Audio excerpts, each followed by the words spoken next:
You're with Gary Adshead, streaming live on the ABC Listener and on your smart speaker. On 720 ABC Perth. Ian, it's great to have your company. All right, well, let's talk about this because there is a tanker at the moment, an oil tanker, which is on its way from India. It's known as the Zephyrus, and it's due to dock in Kwinana tomorrow.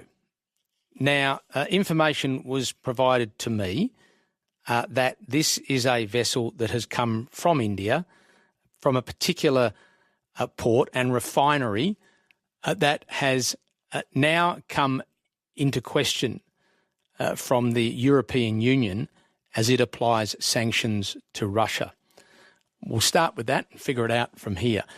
Mark Corrigan is a chemical engineer and he's certainly campaigning against the Russian oil trade, given the sanctions that are supposed to be applied to it. And he joins me on the line. G'day, Mark. Thanks for your time. Yeah, g'day, Gary. How are you going? Well, let's just start with, if we could,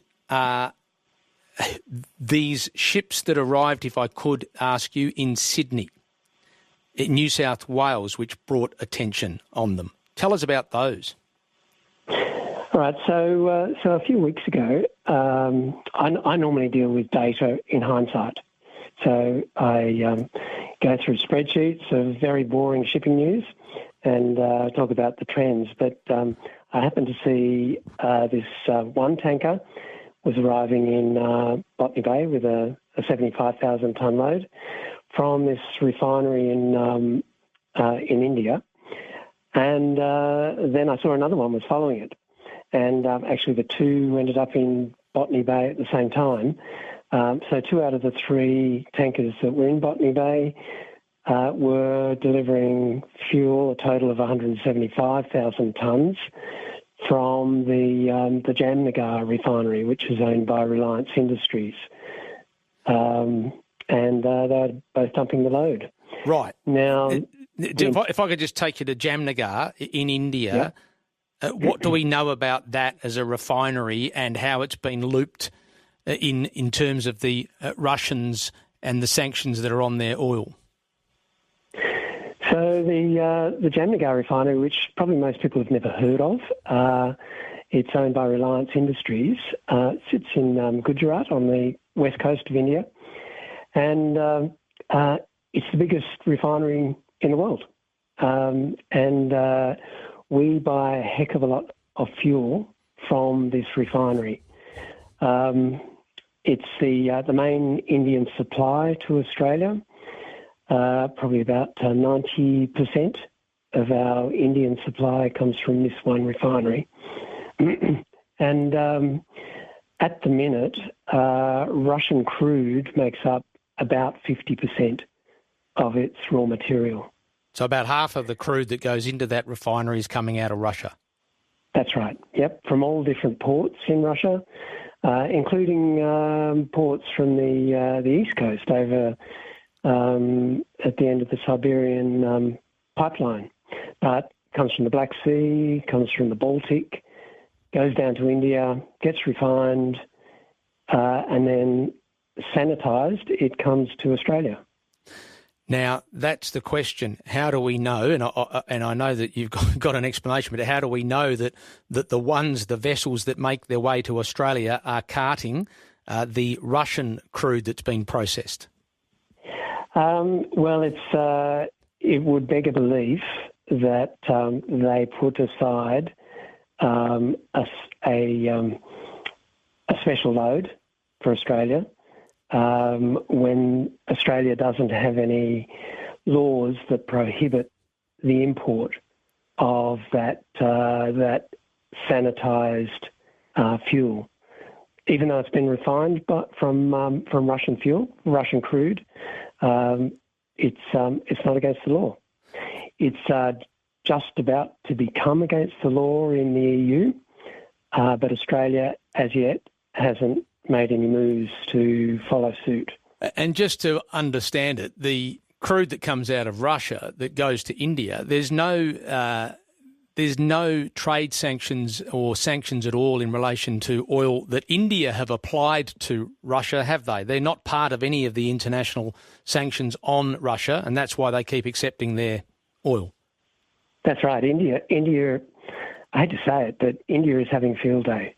They're getting cheaper crude because of the worldwide sanctions, but they haven't agreed to sanction Russia. And so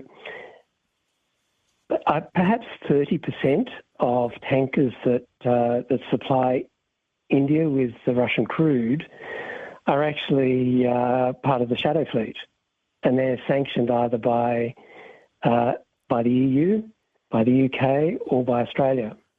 And at times they do ship-to-ship transfers on their way to India.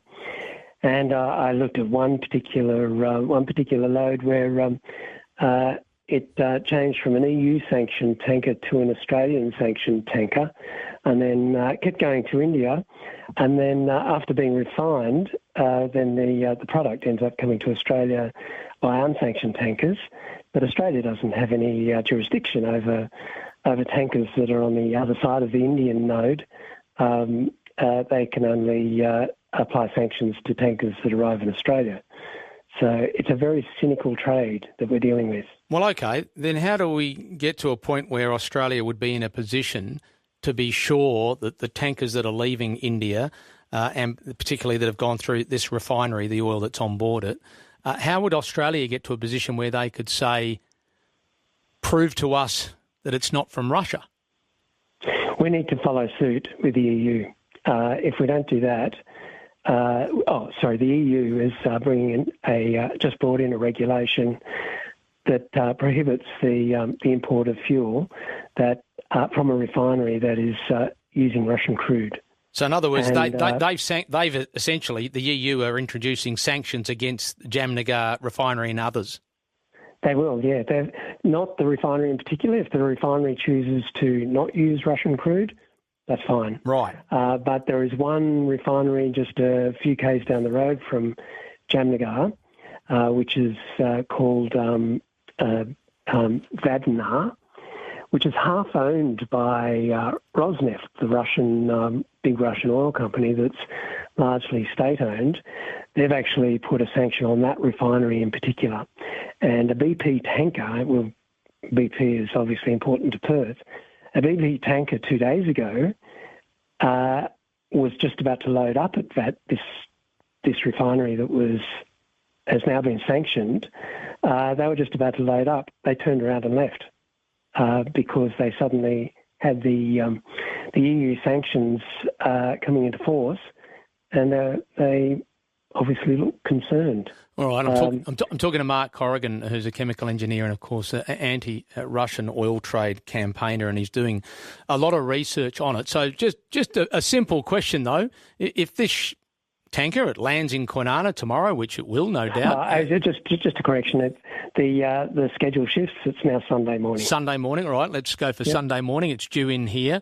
And then the fuel on board gets offloaded, and then what? Where does it go?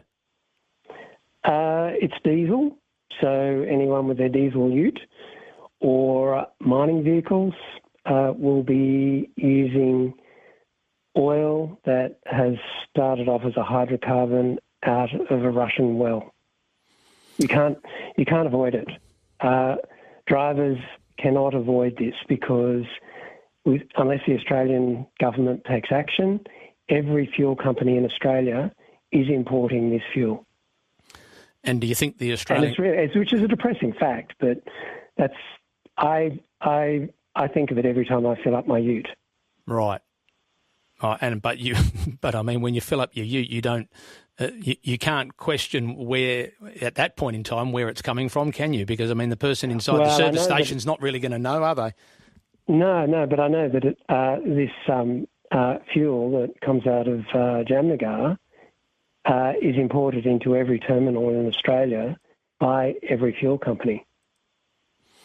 It's fascinating. All right. It's so diffuse.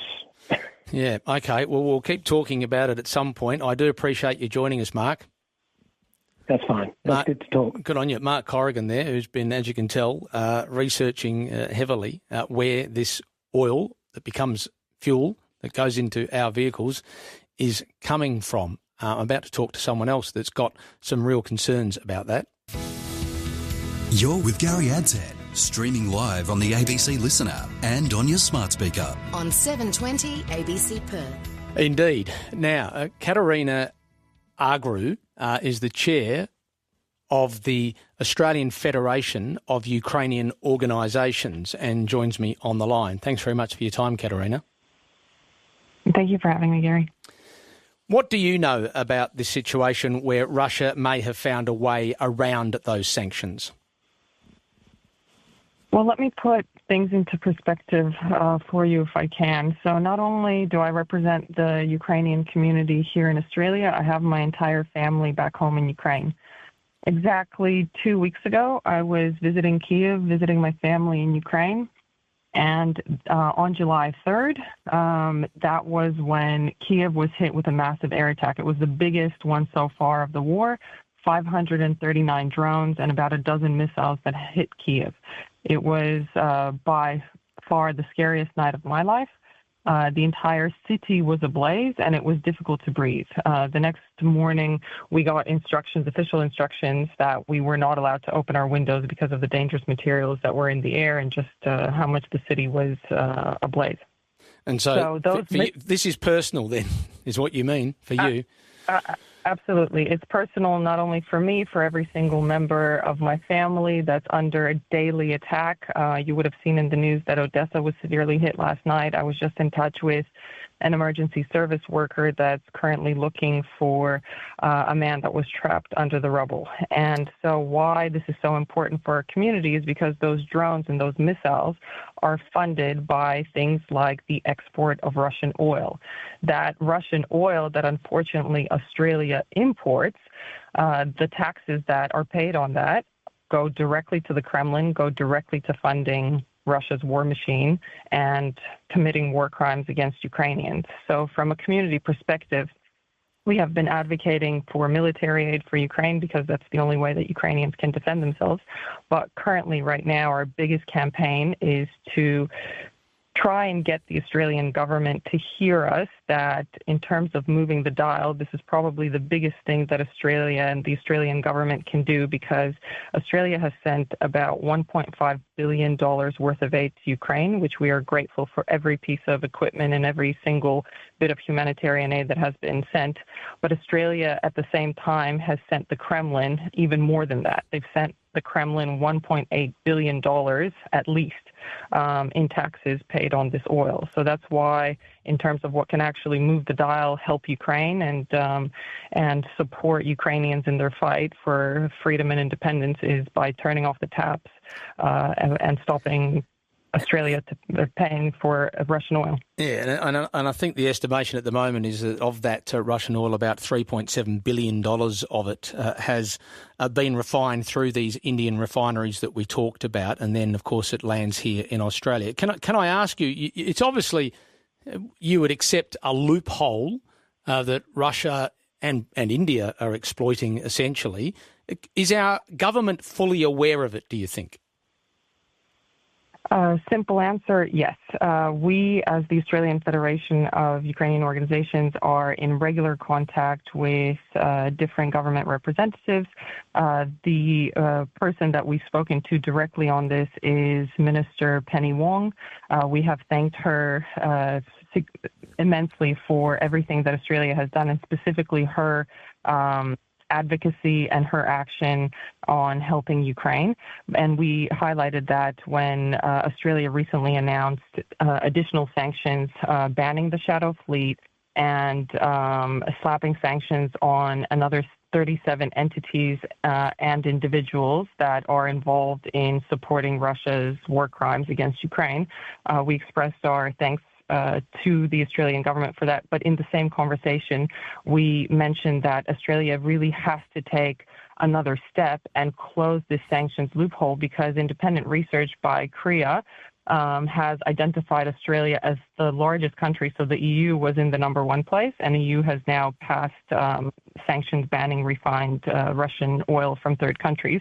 The EU was in the number one spot, but Australia was in number two. And if we look at individual countries, Australia was number one in terms of importing refined Russian crude. So we did highlight this as a big issue for our community and for Ukraine in general. And I don't know if you saw the question time in Parliament yesterday. Yep, I did, and I'm going to play that in a minute. Yeah, I'm going to play that in a minute, Kateryna. That's the question that Andrew Wilkie, the independent MP, certainly asked of the Deputy Prime Minister, and we'll come to it. And there wasn't really an answer. I know where you're going with this. There wasn't really an answer to the question. I get that. There would be a view, though. What can we Australians do about it? We need fuel, and for the average person out there to be in a position where they're arriving at a Bowser, and going, oh, well, gee whiz. I mean, how do you know? How will we know? We don't.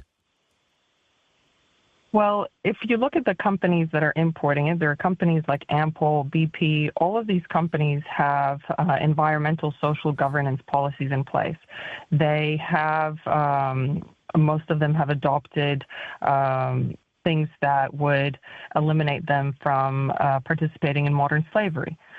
They have obligations to trace different supply chains and to trace the origination of certain products that they import. So if we look at social responsibility, they can certainly look into whether it's Ampol, BP, or any other retailers that import this Russian refined crude. They can look into their supply chain and track and trace where they are getting their imports from. And if it's coming from a refinery in India that's notorious for using Russian crude, then it's certainly questions that they should be posing to the places where they import from. Out of interest, is that a question you've asked the Australian government, whether they would be prepared, like the European Union, to actually continue applying sanctions to the refineries as opposed to just the product to the people that may be refining the Russian crude, or is that something they can't do? Yes, that is a conversation that we had. The feedback that we received from the Department of Foreign Affairs and Trade was that the product is substantially transformed when it arrives in Australia. But they also put us in touch, so this was DFAT, they put us in touch with the head of their sanctions team to try and find ways that we could approach this. And they asked for the list of companies that we've identified, and with the help of Mark Corrigan, that are involved in this process to see what they can do from the government point of view and how they can close this sanctions loophole. So it is a discussion that is ongoing. We have received positive feedback from government that they would like to work on this with us and to find a way how to approach this sanctions loophole that currently exists and basically enables the circulation of blood oil in our country.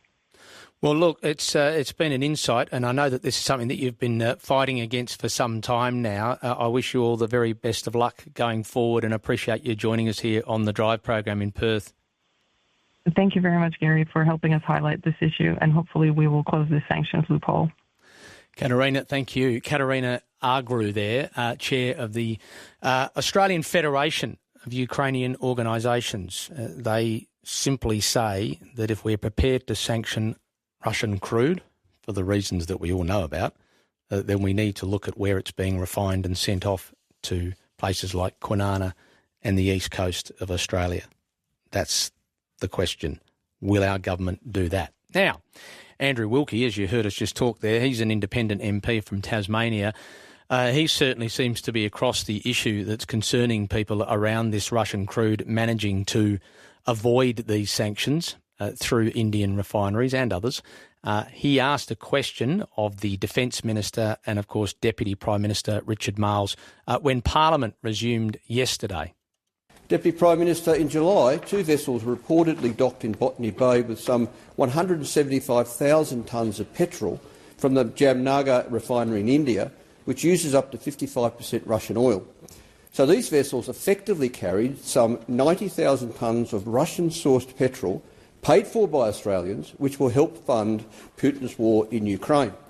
Deputy Prime Minister, why are the loopholes in our sanctions so big you can drive a tanker through them.